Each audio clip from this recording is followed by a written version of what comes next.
Un saludo a todos, mi nombre es Miguel Bianco, soy preparador del departamento de anatomía y les voy a estar trayendo una serie de videos para que se ayuden al momento de estudiar su contenido, comenzando por globo ocular. El globo ocular es uno de los elementos que pertenece a la visión. La visión es uno de los sentidos que nosotros poseemos. Y los órganos de esos sentidos son aquellos que recogen la información que es procedente del medio externo y también del medio interno, es decir, del propio organismo. Y este va a ser transmitido hacia el encéfalo, donde va a ser procesado.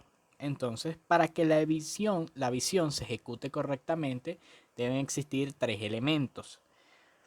Los globos oculares, que van a ser los órganos receptores en este caso, es decir, los que van a recibir la información proveniente del medio externo en este caso.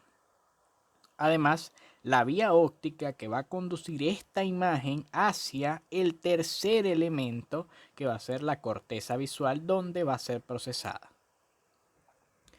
Los globos oculares están contenidos en la órbita. Los globos oculares son dos órganos que son pares y están ubicados a ambos lados de la línea media, protegido por los párpados y por la secreción de las glándulas lagrimales. Este se va a movilizar gracias a la acción de unos músculos denominados músculos extrínsecos del ojo. El término extrínseco quiere decir que son músculos que no son propios del globo ocular, sino que están por fuera de él, pero que gracias a su acción lo logran movilizar. Entonces, para estudiar este contenido debe estudiarse primeramente la estructura anatómica de la órbita, luego la anatomía del globo ocular y por último la vía óptica. Además de las estructuras anexas al globo ocular, por supuesto, el aparato protector del ojo. Describamos la órbita ahora. La órbita no son más que dos cavidades óseas, anchas y profundas que se ubican simétricamente a ambos lados de la raíz de la nariz, a ambos lados de la línea media. Estos van a alojar a los globos oculares, además de todos sus anexos, y está formado por los huesos de la cara y del cráneo. Es decir, que para estudiar la conformación anatómica, la estructura anatómica de la órbita, ya ustedes deben de conocer los nombres y los detalles anatómicos de los huesos que la conforman, es decir, los nombres de estas caras ya ustedes deben conocerla. Entonces, a la órbita se le describe que tiene una forma piramidal, por lo tanto va a tener una base anterior, un vértice posterior truncado. El término truncado quiere decir que el vértice está incompleto, está como cortado, ¿sí? Y cuatro paredes. Una pared superior o techo, inferior o piso, una pared interna y una pared externa. Cuando hablamos de interna o medial quiere decir estructuras que se acercan o están muy cerca de la línea media, y externas o lateral que se alejan de la línea media. Además de esto, cuatro ángulos. Dos ángulos externos, uno superior y uno inferior, y dos ángulos internos de igual manera, superior e inferior. Entonces, comenzamos describiendo las paredes. La pared superior, coloqué aquí algunos detalles anatómicos que se encuentran en estas paredes. Ok, la pared superior o el techo está formado de atrás hacia adelante por el ala menor del efenoides. Si siguen el cursor, esta que está acá, el ala menor del efenoide, y además la cara orbitaria del hueso frontal, ¿sí? Cuando nos referimos a cara orbitaria, debe ser esa cara que está en relación a la cavidad, en relación al globo ocular, ¿sí? Ok, y en esta pared vamos a encontrar dos depresiones óseas, una externa que corresponde a la fosita glandular que aloja la glándula lagrimal. Aquí en esta imagen no se ve, está un poco más profunda. Y la otra depresión sería la fosita troclear, que es la depresión que en este caso es interna, ¿sí?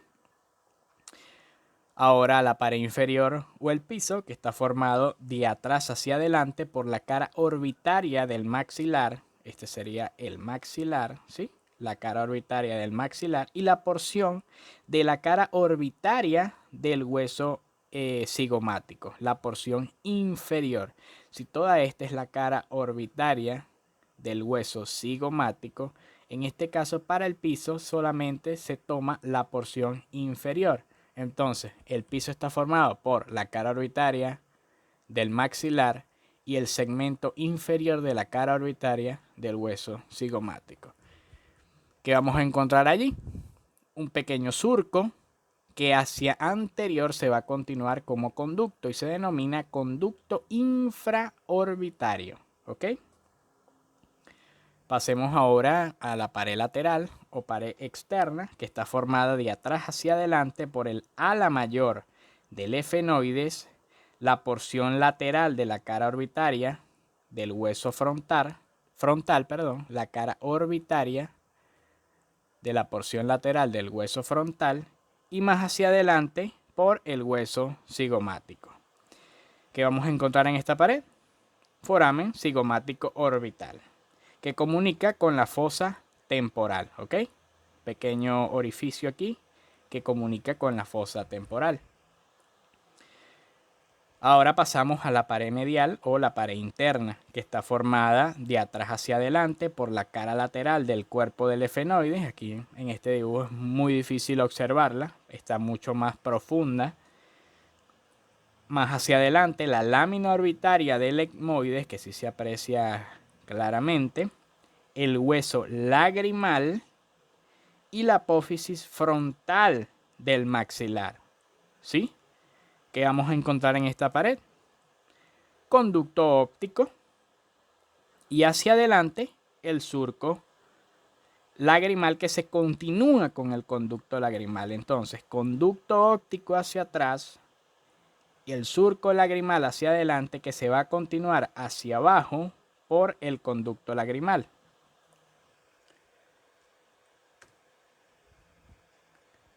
Ahora describimos en la forma de la pirámide que también la órbita poseía ángulos.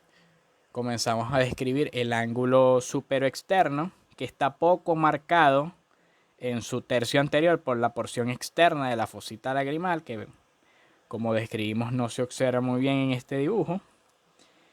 Pero en sus dos tercios posteriores va a estar por la hendidura efenoidal, que es esta dehiscencia ósea que se observa acá, ¿ok? Que se forma entre el ala menor del efenoides y el ala mayor del efenoides. Y a esta se le van a describir dos segmentos, ¿sí?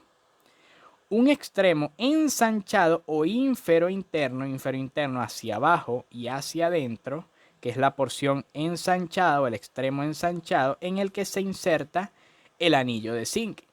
El anillo de zinc no es más que un tendón conjunto de donde que comparten los fascículos de los músculos extrínsecos del ojo. En este dibujo es un corte frontal de la órbita y observamos el nervio óptico cortado y de donde de este tendón conjunto van a emerger los músculos. Aquí observamos el elevador del párpado superior, recto interno, inferior y externo, ¿sí? Y entonces este anillo de zinc se encuentra en el segmento ensanchado de la hendidura efenoidal. También hay un extremo afilado que es el superoexterno de esta hendidura efenoidal, ¿sí?